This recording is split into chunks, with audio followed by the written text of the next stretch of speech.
Atenção! Começa agora uma teleaula de História do Ensino Médio. Você vai assistir a teleaula de número 63. Bons estudos!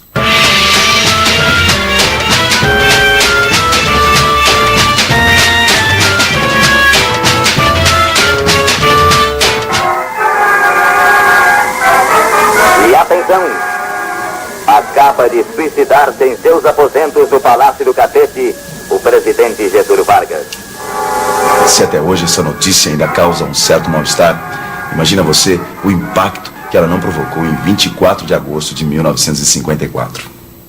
O suicídio de Vargas e a Carta Testamento são os temas desta teleaula, onde você vai ver que desde o começo do seu segundo governo, Getúlio Vargas foi pressionado o tempo todo para renunciar. Você vai ver também o que estava acontecendo no Brasil nos momentos que antecederam ao suicídio. E por fim, você vai ver o significado da Carta Testamento que Vargas deixou. Mais uma vez, as forças e os interesses contra o povo coordenaram-se novamente e se desencadeiam sobre mim. Não me acusam, insultam, não me combatem, caluniam e não me dão direito de defesa. Precisam sufocar a minha voz e impedir a minha ação para que eu não continue a defender, como sempre defendi, o povo e principalmente os humildes. Sigo o destino que me é imposto. Esse texto que você acabou de ouvir é o começo da Carta Testamento que Getúlio Vargas escreveu para o povo brasileiro antes de se suicidar. Se até hoje essa Carta Testamento emociona, você já pensou o que ela provocou naquele tumultuado dia 24 de agosto de 1954? Olha, muita gente não conseguia entender por que Getúlio, o pai dos pobres, resolvera pôr fim à própria vida. Por que será que Vargas fez isso? Só que para entender o porquê dessa história, a gente vai ter que voltar um pouco no tempo. 31 de janeiro de 1951. Getúlio Vargas assume novamente a presidência da República. Apesar da vitória nas urnas, a oposição à sua volta é grande. Quem pode garantir que Vargas vai governar dentro das regras democráticas? As suspeitas têm fundamento. Afinal, trata-se do mesmo Vargas que anos antes havia instaurado a ditadura do Estado Novo. Além do seu passado como ditador, Vargas também incomoda seus opositores por causa de seu jeito de governar. Em vez de utilizar os partidos políticos ou os sindicatos para se comunicar, o presidente prefere se dirigir diretamente ao povo, o que, segundo seus opositores, não estimula o fortalecimento das instituições democráticas. Além dos políticos antigetulistas, Vargas também tinha como opositores os grandes jornais, que dia após dia noticiam apenas os aspectos negativos do seu governo. A Tribuna da Imprensa é o mais agressivo jornal a combater Vargas. E essa postura se deve ao diretor do jornal, Carlos Lacerda, principal líder e porta-voz da oposição. Tenho lutado mês a mês, dia a dia, hora a hora, resistindo a uma pressão constante, incessante, tudo suportando em silêncio, tudo esquecendo, renunciando a mim mesmo para defender o povo que agora se queda desamparado. Nada mais posso vos dar a não ser meu sangue. Se as aves de rapina querem o sangue de alguém, querem continuar sugando o povo brasileiro, eu ofereço em holocausto a minha vida. Um dos grandes problemas de Vargas é que ele não tinha opositores apenas fora do seu governo. Dentro da sua própria equipe, a situação também não era muito diferente. Divididos entre aceitar ou não uma maior participação do capital estrangeiro na nossa economia, os assessores e ministros de Vargas viviam em conflito. Como se tudo isso não bastasse, Vargas teve ainda que enfrentar uma inflação que subia ano a ano. Em 1951, quando assumiu o governo, a taxa anual da inflação era de 12,34%. Em 54, essa taxa chega a 25,86%, o que para a época era muito. A inflação é provocada por vários fatores, mas na sua raiz estava um problema básico. O aumento dos gastos do governo não foi acompanhado pelo aumento das arrecadações. E sempre que o governo gasta mais do que arrecada, vem a inflação. Sempre que a inflação aumenta, eu tenho certeza que você já sentiu isso na carne. Acontece uma espécie de bola de neve. O custo de vida aumenta, os salários perdem o valor. E aí, os trabalhadores e os sindicatos começam a reivindicar por melhores salários. Só que naquele momento, o governo não atendeu às reivindicações salariais, ou seja, os salários não aumentaram. E aí, você sabe o que aconteceu. Os trabalhadores cruzaram os braços e entraram em greve. Os empresários responsabilizaram Vargas pelas greves. Para eles, o presidente usava o PTB para insuflar as greves, provocar a desordem e favorecer o clima para dar um golpe e continuar no poder.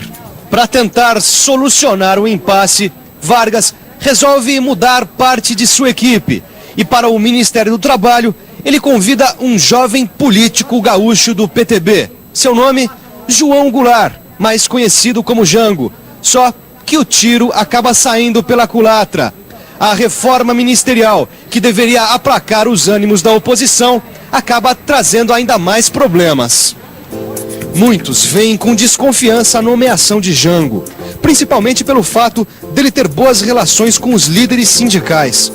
A imprensa começa a divulgar que por trás do ministro do Trabalho se escondia a verdadeira intenção de Vargas: transformar o Brasil numa república sindicalista. Mais uma vez, os opositores viam em Vargas um inimigo da democracia. Havia desconfiança, medo de que o presidente repetisse o golpe de 37. Vargas não conseguia se libertar do seu passado, um passado que o condenava como ditador. Mas ainda assim, Jango continuava como ministro do Trabalho, mas por pouco tempo. Em fevereiro de 1954, ele propõe o aumento de 100% do salário mínimo. Foi a gota d'água. O meio militar se revolta com essa proposta de aumento do salário mínimo e divulgam um documento que ficou conhecido como Manifesto dos Coronéis. As pressões aumentam, João Goulart não resiste e pede demissão. Voltei ao governo nos braços do povo. A campanha subterrânea dos grupos internacionais aliou-se à dos grupos nacionais revoltados contra o regime de garantia do trabalho.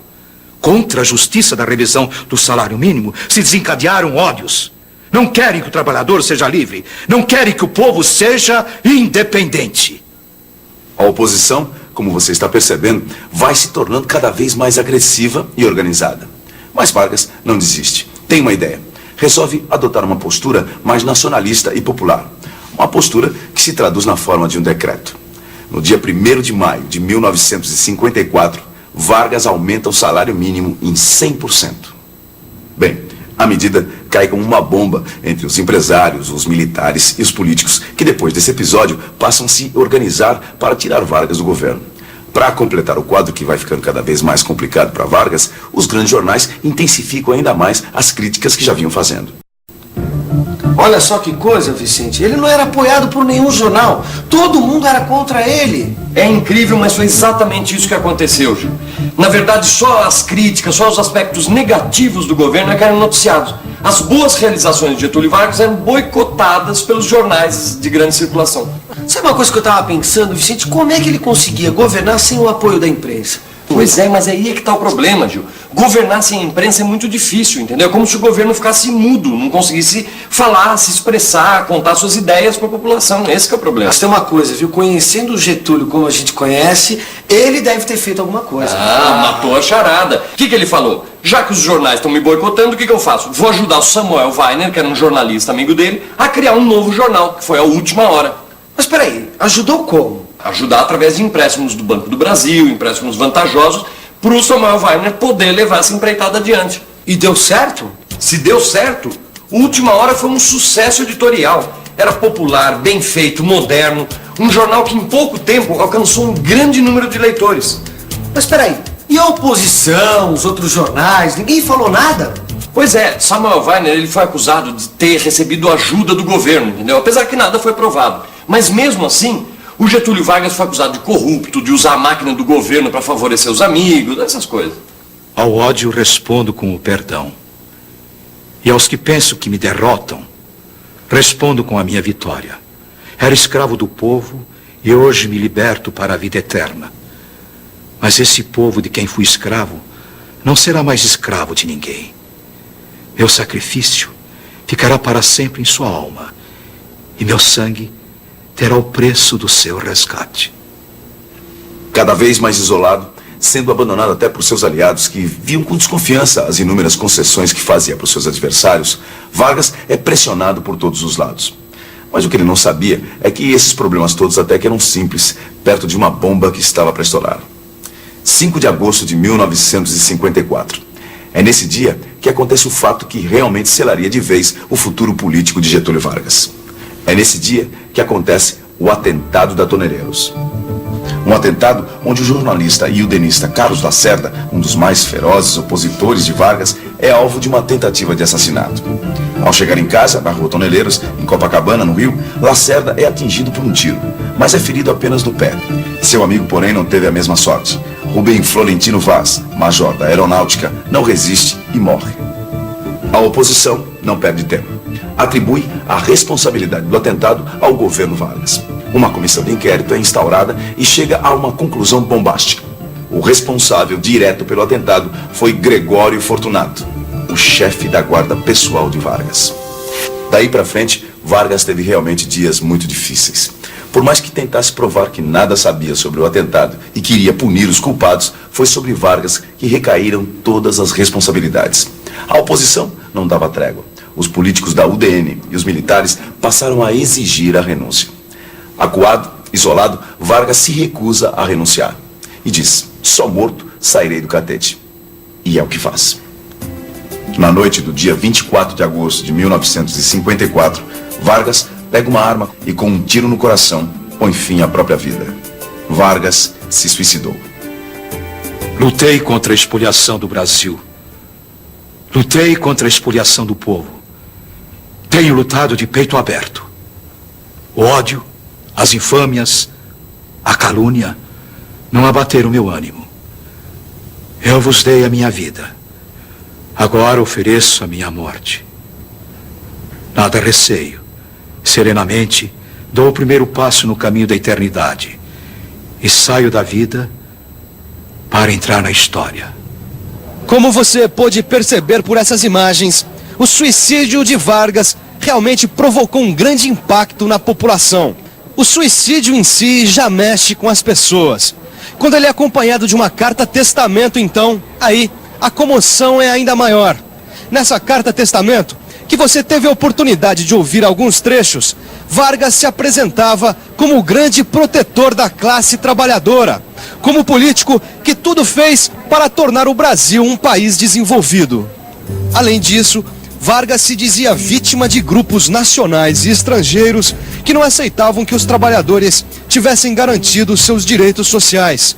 Vargas, mais uma vez, explorava a figura do pai dos pobres, daquele que concedera aos trabalhadores os seus direitos. Através da carta-testamento, Vargas deixou uma imagem de herói, daquele que lutou pelo bem do país, mas que teve que se sacrificar porque perdeu a batalha final. Eu vos dei a minha vida, agora vos ofereço a minha morte. Nada receio. Serenamente dou o primeiro passo no caminho da eternidade e saio da vida para entrar na história. Essas foram as últimas palavras da carta-testamento de Vargas. Quando tomou conhecimento desta carta, a população saiu às ruas para chorar a morte do seu líder e vingar seus opositores. Quebra-quebra, greves, jornais apedrejados e incendiados. A população se manifestava contra os opositores do presidente morto.